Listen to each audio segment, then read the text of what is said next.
देश को विकास दिलाना चाहती हूँ। हाँ, मैं राष्ट्र निर्माण करना चाहती हूँ। घर में आई नवी नवेली दुल्हन को लक्ष्मी समान दर्जा दिलाना चाहती हूँ। हाँ, मैं राष्ट्र निर्माण करना चाहती हूँ। विकास की इस दौड़ में, जी हाँ, विकास की इस दौड़ में चारित्र निर्माण से राष्ट्र निर्माण करना चाहती हूँ। हाँ, मैं राष्ट्र निर्माण करना चाहती हूँ। नमस्कार, मैं मेश्वा पटेल, एसटीटी कॉलेज की छात्रा, चारित्र निर्माण से राष्ट्र निर्माण के बारे में अपने कुछ विचार साझा करना चाहूँगी। तारीफ चेहरे की नहीं, चारित्र की करनी चाहिए, क्योंकि अच्छा चेहरा बनाने के लिए चंद मिनट ही लगते हैं, लेकिन अच्छा चारित्र बनाने में पूरा जीवन। कहते हैं जिसका जैसा चारित्र होता है उसका वैसा ही मित्र होता है। शुद्धता होती है विचारों में, आदमी कब पवित्र होता है। फूलों में भी कीड़े पाए जाते हैं और पत्थरों में भी हीरे पाए जाते हैं। बुराई को छोड़कर अच्छाई को देखिए तो सही, नर में भी नारायण पाए जाते हैं। चारित्रवान व्यक्ति मूल्यवान होता है और उसी से ही राष्ट्र का निर्माण होता है। लेकिन एक देशद्रोही से ज्यादा देशभक्ति तब आहत होती है जब एक बेटा बूढ़े माँ बाप को वृद्धाश्रम की चौखट में छोड़ आता है। खड़ा उठती है वो देशभक्ति जब मुसीबत में फंसे लोगों की जान बचाने से ज्यादा हम सेल्फी लेकर अपनी लाइक बढ़ाने में खड़े होते हैं। आज के दौर के युवा जिसके ऊपर जिम्मेदारी है हमारे राष्ट्र हमारे समाज को बांधे रखने की, वही युवा 4x4 की छोटी सी स्क्रीन पर अपनी कोमल उंगलियों के घर्षण मात्र से इमोजी की मौजें भेज रहा है।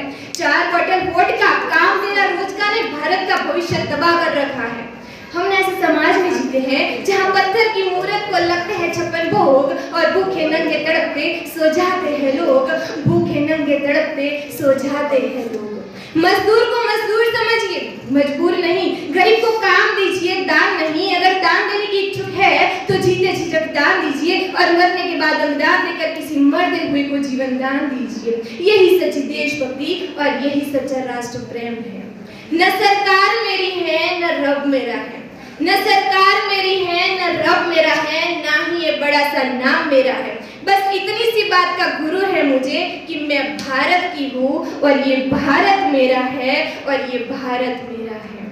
और एक वैचारिक बीमारी हमारे समाज में मुझे नजर आती है जहाँ कहने को तो हम सबसे बड़े लोकतंत्र हैं, जहाँ हिंदू भी पैदा होते हैं, मुसलमान, सिख और ईसाई भी पैदा होते हैं, लेकिन बदकिस्मती से हमारे यहाँ चारित्रवान इंसान पैदा नहीं होते। मैं मानती हूँ कि न हिंदू की जरूरत है न मुसलमान की जरूरत है, न हिंदू की जरूरत है न मुसलमान की जरूरत है। राष्ट्र निर्माण के लिए सिर्फ केवल अच्छे चारित्रवान इंसान की जरूरत है। और जब तक इस देश का युवा अपनी सफलता के लिए मंदिरों में जा जाकर नारियल फोड़ फोड़ कर भगवान को रिश्वत लगाता रहेगा, समाज का शिक्षित वर्ग ही बिल्ली के रास्ता काटने पर खड़े हो जाना, अपने धर्म और अपनी जाति को ऊंचा मानकर दूसरों के धर्म की अवहेलना करता रहेगा, तब तक ना तो इस देश से अंधविश्वास खत्म होगा और ना ही हमारा राष्ट्र निर्माण संभव होगा।